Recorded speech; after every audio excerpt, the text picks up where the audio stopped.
예, 반갑습니다, 여러분. 오늘은 주말이기 때문에 투네이션 시청자 질문과 답변 해보겠습니다. 안녕하세요. 영상 잘 보다가 벽돌을 드리러 왔습니다. 자, 저는 24살 남자입니다. 저희 아버지는 어릴 때 죽었고, 어머니와는 20살이 지나고 의절을 했습니다. 학생 때는 심리학자가 되려고 했고요. 주입식 교육에 대한 반항심으로 수업을 째고 대학교에 도강을 하러 다녔고, 진짜 심리학자들도 찾아갔습니다. 그 중에는 최인철 교수님이나 김태영 심리학자 같은 우리나라 심리학의 거장들도 만났습니다. 만난 교수님들 중에서는 학교에서 심리 실험을 할 수 있게 실험 설계도 도와주셔가지고 학교에서 실험도 했습니다.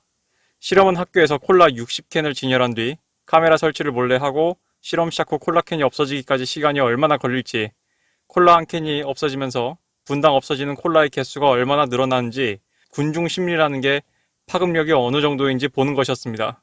콜라 한 캔이 없어지는데 30분이 걸렸고요. 나머지 60캔은 거의 20분 만에 없어졌대요.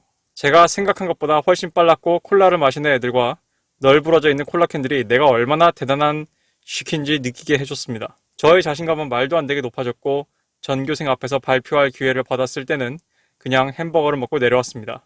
대학은 돈이 없어가지고 2학기 중간에 그만뒀고요. 지금은 전역하고 어딘가에서 숙식 노가다 하는 중입니다. 26살까지 딱 1억만 모으고 뜨려고 합니다. 중간에 맥주를 만들어서 팔아보자 했습니다. 맥주를 다른 술에 타먹는 나라는 제 생각에는 한국밖에 없을 것 같았고, 맥주 산업이 작다고 생각을 해서 맥주를 만들었고 바로 실패했습니다. 맥주를 만들면 한 달 뒤에나 먹을 수 있습니다. 그럼 피드백을 한 달 뒤에나 할 수 있고, 사업을 하려면 공장을 구해야 하고, 식품법이나 주류법, 유통방법, 이 모든 걸 스스로 준비할 자신이 없었습니다. 돈도 없고요. 이때 벽 안에서 살다가 거인을 마주한 것 같은 느낌이었습니다. 제 인생은 잘 풀리기만 했었고 꼬여도 별로 타격이 없었던 것은 울타리 안에서 지가 대단한 놈이라고 착각을 하고 있어서 그랬던 겁니다. 이건 저에게 또 다른 레드필이었습니다. 제가 외모도 애되게 생겨서 수염도 기르고 말투도 강한 옷으로 바꿨는데 의도적으로 깔보는 사람들이 많고 싸우는 일이 너무 많아서 팀을 많이 바꾸고 쫓겨나서 노숙한 적도 있습니다. 숙노는 해도 노숙은 할 게 못 되더라고요. 노가다판에서 자기 프레임을 유지하면 저만 손해를 보는 것 같습니다. 물론 일적으로는 아닙니다. 일에 있어서는 이등병 마냥 열심히 하려고 하고 정말 잘 따르려고 합니다. 그리고 세상을 보는 방식이 좁은 것 같습니다. 주변 지인들이 지겹도록 하는 말이 화를 참을 줄도 알아야 한다는 말을 수긍해야 할까요? 햇병아리 때는 저의 가치를 알아보는 알파메를 찾는 게 가장 좋을 것 같지만 그렇지 않으면 강한 남자가 되기 위해서 어떤 방식으로 살아가야 할까요? 그리고 스스로 길을 개척해 나가는 건 너무 어려운 것 같은데 부하들을 만들고 다스리기 위해서 준비할 것들은 뭐가 있을까요? 글을 쓰면서도 나약해진 제 모습에 살짝 화가 나네요. 연애 쪽은 솔직히 걱정 없습니다. 애초에 제 프레임에 들어오지 않는 사람은 남자건 여자건 소중히 대한 적은 저를 알기 전부터 없었다고 합니다. 그리고 이게 여자들한테는 잘 먹히는 걸 알고 있었습니다. 긴 글을 읽어주셔서 감사합니다. 좋습니다. 우리 사연자분이 이렇게 길게 사연을 보내주셨는데, 우리 사연자분이 뭐 얼마나 버시는 분인지 모르겠지만, 그래도 나름 그동안 저한테 오랜 기간 동안, 후원을 해주셨어요. 제가 확인을 해보니까. 그래서 제가 사연자분을 위해서 10가지 질문을 준비했습니다. 그래서 이 질문 하나하나는 사연자분이 처해 있는 상황을 타개하는데 도움이 될 만한 질문들이에요. 그래서 한번 확인을 해보죠. 일단 제가 봤을 때 사연자님이 갖고 있는 장점은 굉장히 배짱이 좋습니다. 예를 들면은 교수님들을 직접 찾아가가지고 실험 설계도 하는 등의 모습이 그렇고요. 그리고 두 번째로 행동력이 빠릅니다. 맥주를 만들어 봐야겠다라고 생각을 하면은 바로 맥주를 만들어 보는 그런 식의 행동은 굉장히 좋습니다. 그리고 세 번째로 사연자분은 게으른 사람이 아니에요. 본인이 부모님과의 연이 없어서 당장 먹고 살아야 되는 건 이해는 합니다만 그럼에도 불구하고 요즘 세대 20대가 노가다판에서 일을 하는 게 흔한 일은 아니거든요.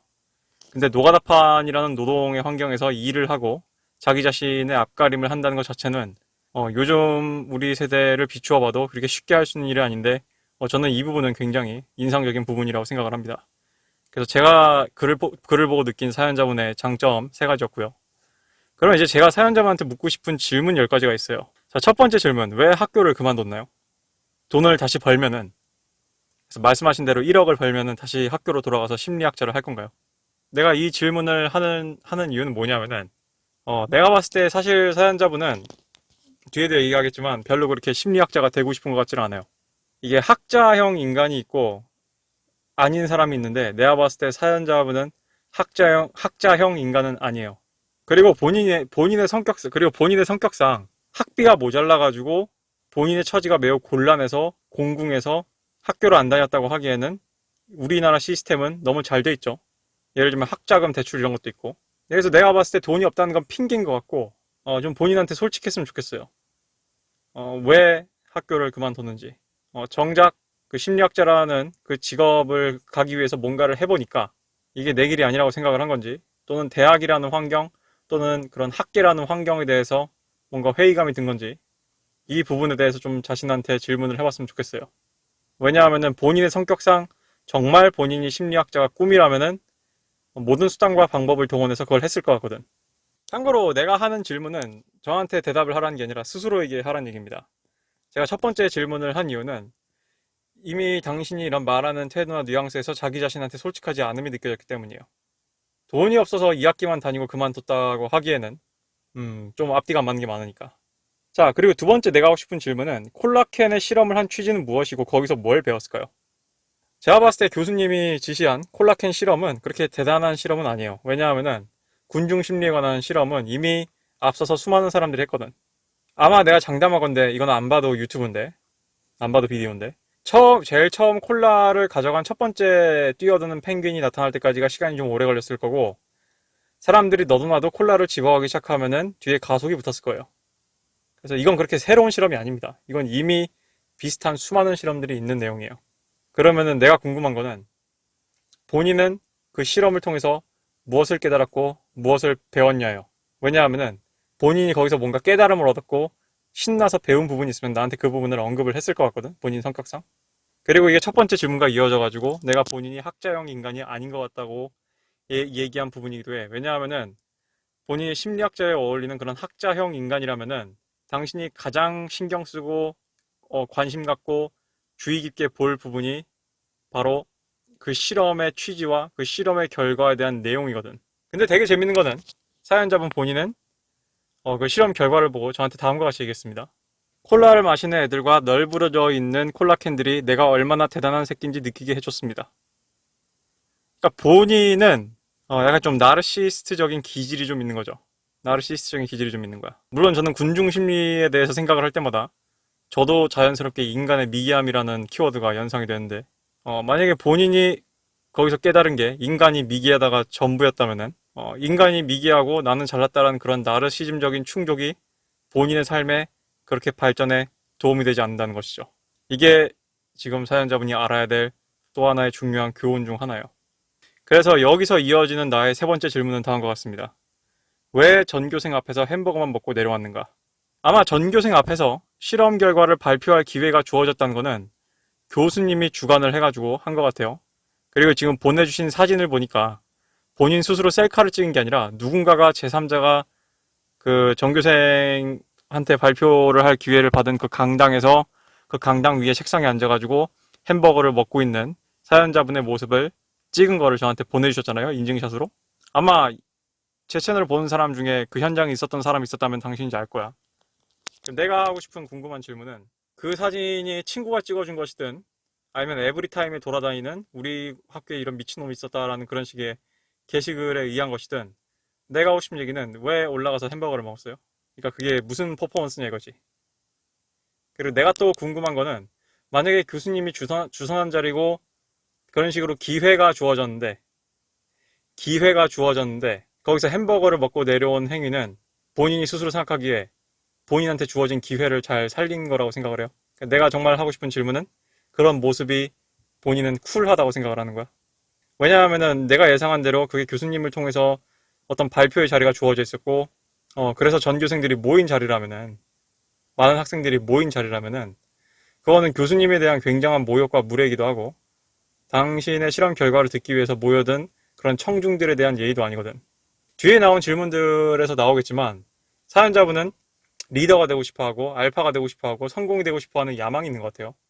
근데 리더가 되고 싶어 하고, 알파가 되고 싶어 하고, 성공하고 싶은 야망이 있는 사람이 자신한테 그런 기회를 준 사람의 밥그릇을 걷어차고 당신의 그런 실험 결과를 듣고 싶어서 모인 다수의 청중, 흔히 대중이라고 얘기하는 그런 사람들을 업신여기는 행동을 했다면은 어떻게 리더가 되고 뒤에 얘기하는 그런 부하들을 이끌 수 있는 사람이라고 생각을 하는 거죠.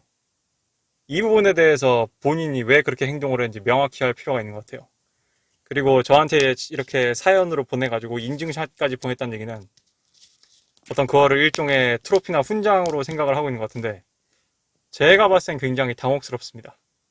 내가 교수 사회를 좀 알기 때문에. 그래서 여기서 사연자분이 얻어야 될 한 가지 어떤 교훈이나 반성이 있다면은, 나는 기회가 주어졌을 때 그 기회를 제대로 활용했는가라는 질문을 스스로 해야 돼요. 왜냐하면은 뒤에 연달아 나오는 얘기들은 결론적으로 그 말을 다른 말로 치환을 해보면은 왜 저한테 기회가 주어지지 않았습니까의 다른 버전에 불과하거든. 그리고 그 다음 이제 맥주에 관한 질문인데요. 이 질문도 사연자분이 잘 새겨야 돼요. 피드백이 한 달이 걸리는 것과 실패랑 무슨 상관이 있나요? 사연자분은 마치 맥주가 발효되고 완성되는데 한 달이 걸리기 때문에 실패를 한 것처럼 얘기를 했어요. 그러면은 내가 하고 싶은 질문은, 한 달씩이나 그러면 피드백이 걸리는 모든 것들은 다 실패를 해야 되고 그 이상 걸리는 모든 것들은 다 실패를 해야 되냐 이거야. 저는 20살 내내 배우 지망생을 하면서 10년 내내 나는 피드백을 기다렸어요. 어떤 거는 한 달 만에 피드백이 오면 그건 감사한 일이에요. 답장이 오지 않는 메일들, 응하지 않는 비즈니스 제안, 응하지 않는 합격 문자, 돌아오지 않는 오디션 합격 이메일, 이 세상에 피드백이 빠릿빠릿하지 않은 것들은 천지예요. 무언가가 협의가 이루어지고 진행이 되는 거는 굉장히 느릿느릿한 일이에요. 때로는 몇 년이 걸리기도 하고. 본인의 실패 원인이 고작 맥주가 만드는데 한 달이 걸렸다고 생각이 든다면은 당신은 오산이에요. 그것 때문에 실패를 했다고 얘기를 하면 안 돼요. 유명한 일화가 있죠. 피카소가 그림을 몇 분 만에 그렸는데 누가 옆에서 그랬대잖아. 아이씨, 몇 분 만에 그려놓고 이렇게 비싼 돈을 받냐? 그랬더니 피카소가 내가 이 그림을 그리기까지 몇십 년이 걸렸다라고 얘기한다고 그랬죠. 나는 참 살면서 많은 사람들이 어떤 서비스와 재화를 받으면서 그것이 비싸다고 타박을 하는 사람들을 많이 봐요. 근데 나는 그런 사람들 정말 역겹습니다. 상종도 하기 싫어요. 왜냐하면 그 사람이 거기까지 도달하는데 있었던 노하우나 세월이나 그 시간을 사는 것에 대해서 돈을 아까워하는 거거든. 그 시간을 사는 것에 대해서 돈을 아까워하는 거거든. 그래서 거꾸로 묻겠습니다. 사연자분은 맥주 사업을 하기 위해서 맥주에 대해서 얼마나 공부를 했나요? 나한테 앉혀놓고 한 30분 동안 맥주에 대해서 전문적으로 설명할 수 있어요? 아니면 뭐 백종원 선생님처럼 어떤 한 음식이나 한 요리법이나 한 조리법에 대해서, 또는 그것의 역사에 대해서, 그것의 의미에 대해서, 그것의 과학적 원리에 대해서 남한테 전문적으로 설명을 할 수가 있냐고요. 본인이 마스터하지 못한 분야를 어떻게 이해하고 그것을 팔려고 하는 걸까요? 물론 어떤 물건을 판다는 것은 무조건 그 물건에 대해서 이해도가 높다고 해서 꼭 잘 파는 건 아니지만, 어떤 것을 팔기 위해서 일단 내가 팔려는 물건에 대한 최소한의 기본적인 이해와 공부는 선행이 되어야 하는데, 모르겠어요. 사연자분이 맥주를 만들 때 그러한 책들을 읽은 건지 모르겠는데, 어쩌면은 맥주가 발효되는데 한 달보다 빠르게 걸리도록 가속을 할 수 있었던 방법이 있을 수도 있었을 것이고, 왜냐하면은 본인 말대로 모든 맥주가, 난 맥주를 잘 몰라요. 모든 맥주가 만드는데 한 달이 걸렸다면은, 그럼 지금 아주 유행하고 있는 그런 식의 그런 홈크래프트 맥주 같은 것들, 편의점에 이제 슬슬 들어오는 것들, 그런 것들은 그러면 다 어떻게 성공을 했냐 이거지. 그래서 내가 하고 싶은 그 다음 질문은, 결론적으로 그럼 사연자분이 맥주에서 실패의 교훈이 뭐예요? 맥주에 실패해서 얻은 교훈이 뭐야? 예를 들면 아까 나한테 설명을 했죠. 뭐 공장도 지어야 되고, 뭐도 해야 되고, 뭐도 해야 되고, 뭐도 해야 되고, 여러 가지 난관이 있는 건 저도 이해를 하겠어요. 그럼 거기서 얻은 교훈이 뭘까요? 내가 이 질문이 매우 중요한 이유를 설명해 줄까요? 왜냐하면 본인은 26살까지 종잣돈 1억 원을 마련한다고 했기 때문이야. 그러면은 26살까지, 지금이 24살이었나요 아까? 앞으로 2년이 더 걸릴 텐데, 본인의 청춘 2년과 1억을 맞바꿨단 말이야. 그러면은 그 1억은 그냥 1억이 아니라 1억 플러스 2년이에요. 그러면은 그 1억을 벌기까지 본인이 성장할 것도 없어. 왜냐하면은 노가다라는 거는 단순 노동이기 때문에, 뭐 나중에 사연자분이 본인의 집을 짓거나 무슨 노가다를 하는지 모르겠지만 뭐 그런 식의 관련된 일을 하지 않을 거라면은, 그 2년 동안 보내는 시간 동안 얻은 사연자분의 경험치는 다음 사업에 쓸 수 있을지 의문이거든.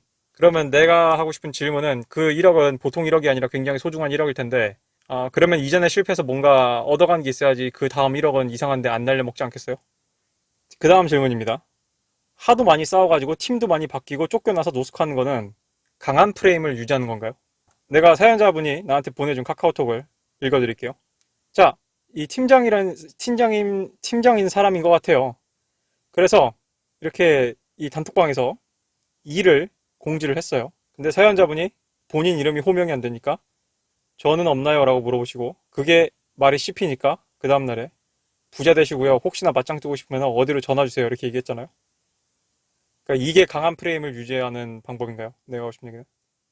그러면서 저한테 다음 질문, 화를 참을 줄도 알아야 한다는 말에 수긍해야 할까요? 라고 저한테 질문을 하셨습니다. 이 두 가지 질문을 연결해 볼게요. 그러면은 내가 거꾸로 되묻겠습니다. 본인이 지금까지 화를 안 참았죠? 그러면은 본인이 화를 참지 않은 행동이 본인이 원하는 곳으로 데려다 줬나요? 지난 인생을 통틀어서?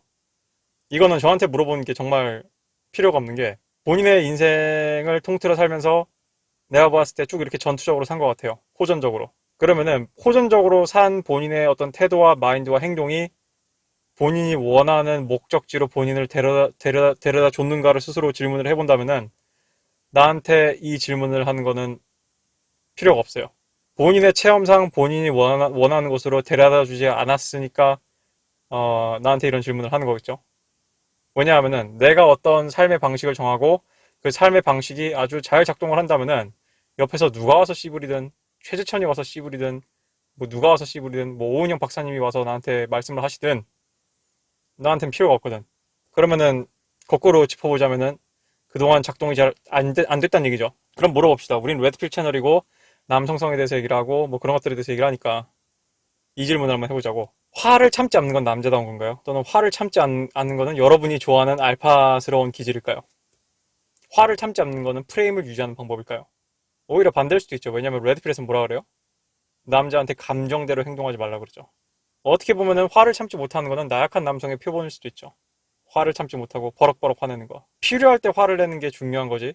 물론 모든 순간이 다 본인이 필요하다고 느꼈을 수도 있겠지만. 그래서 저한테 그 다음 질문을 하십니다. 강한 남자의 정의가 무엇인가? 그래서 제가 하고 싶은 그 다음 질문은 이거예요. 그럼 강한 남자의 정의가 뭔가요? 본인은 강한 남자가 되고 싶다 그랬어요. 팀장한테 맞짱 뜨자고 전화하라고 얘기하는 게 강한 남자인가요? 물어봅시다. 그게 본인이 강한 남자라고 생각했다면은, 본인이 그토록 강했다면은 어째서 팀장을 굴복시키지 못한 거지? 어째서 팀장을 설득하지 못한 거지? 우리가 무엇이 강하냐 약하냐를 볼 때는 내가 그 사람한테 얼마나 설득력이 있고 영향력이 있냐의 문제이기도 해요. 본인은 호랑이가 아니라 치와와였을 수도 있죠.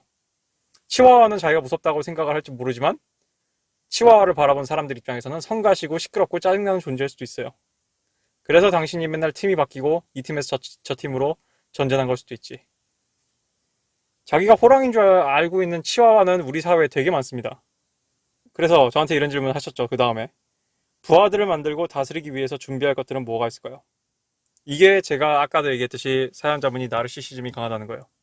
리더십이라는 거는 두 가지 타입이 있습니다. 제왕형 리더십이 있고 통치형 리더십이 있어요. 애초에 왜냐하면은 애초에 그럼 두 가지 타입, 애초에 알파적 기질은 두 가지 타입의 기질이 있기 때문이요. 하나는 통치형 알파고 하나는 정복자형 알파입니다. 주로 통치형 알파들은 팀쿡 같은 사람들이고 정복자형 알파들은 스티브 잡스 같은 사람들이지. 주로 회사를 처음 만드는 사람들이 정복자들이고 알렉산더 같은 남자들이 정복자들이고 그 다음에 그 정복한 땅을 지혜롭게 다듬는 게 통치를 하는 게 통치자형 리더들이죠. 각각 시대에 맞게 요구되는 인재들이 다른 거고.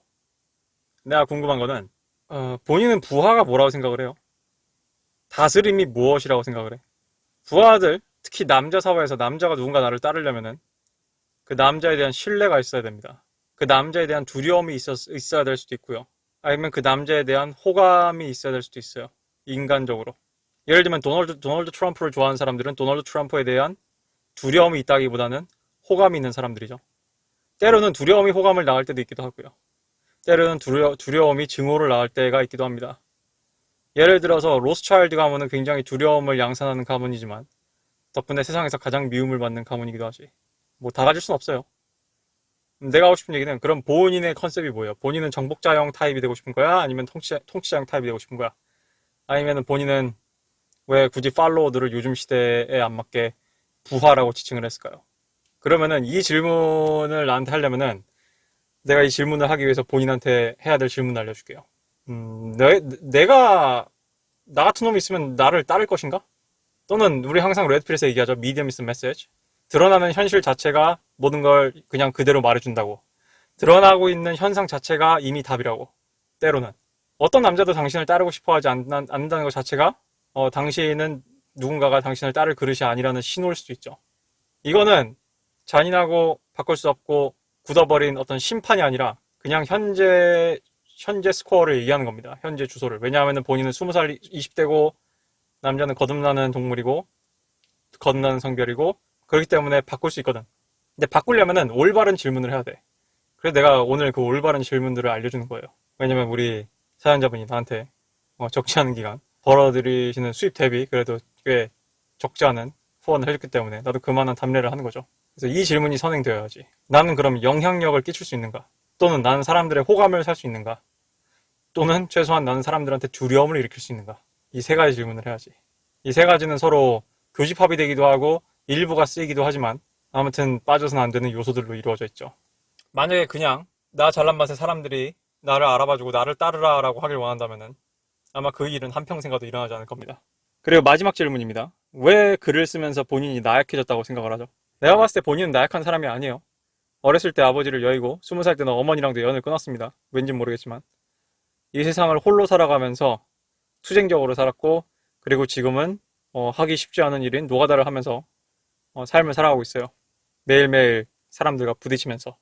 본인은 그런 차원에서는 강한 사람이 맞아요. 근데 내가 하고 싶은 질문은 본인이 그런 식의 글을 쓰면서 나약하다고 느낀 것 자체가 나르시즘의 하나의 반향이기도 해요. 왜냐하면은 나한테 이런 질문을 하면서 본인이 나약하다고 느낀 이유는 본인의 현실을 미약하게나마 자각하게 된 거거든. 나르시스트들은 현실 감각이 떨어지는 사람들입니다, 사실. 레드필에서 알파메일들이 나르시스트 끼가 있다고 그러지 나르시스트란 얘기는 안 해요.